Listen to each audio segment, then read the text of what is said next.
As we talk about diversity, the conversation has often been limited to race, which I think is incredibly important, obviously. But I think you mentioned it's also gender, it's also age, it's demographic, it's all kinds of things. And I think for the church to truly reflect who God would have us reflect, we have to be diverse. Like there's no. So as we think about next steps, like we've talked about gender before, we've talked about race, we've talked all those things. What do we do now? Like give us a practical, maybe tell us to go read a book that you wrote or you know about or you're gonna start on, but what's our practical next thing? Like if everyone left the room today and made a phone call, like what could they do next in this area of diversity? And I'm just gonna throw that out as an all skate. Virginia? Yep. I was gonna say answer your question of who's missing and then determine your next step as to how to address who's missing. Even if your area is totally homogeneous now, because with immigration and what's happening in our country, we can no longer remain blind, so. Yes, agreed. I think continuing to look at the next generation also. The younger generations won't notice diversity unless it's absent.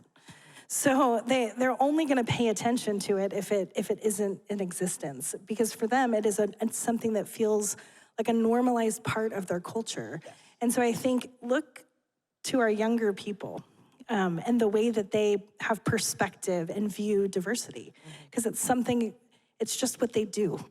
It's not something they're trying to do, it's not contrived, it's just something that they do. So pull together a focus group of middle schoolers and high schoolers. It'll be totally worth your time. It'll be entertaining and hilarious, but it'll also give you some perspective on what their worldview is and their perspective on diversity is. That's wonderful. I think too, both of these women talked a lot about not caring about title or pay or those kinds of things. I just want to say on their behalf, those things actually really matter for women.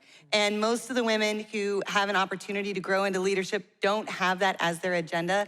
But as leaders, it's our job to make sure we're giving them what they need to lead at the level we're giving them. So that would be the one action step I would say.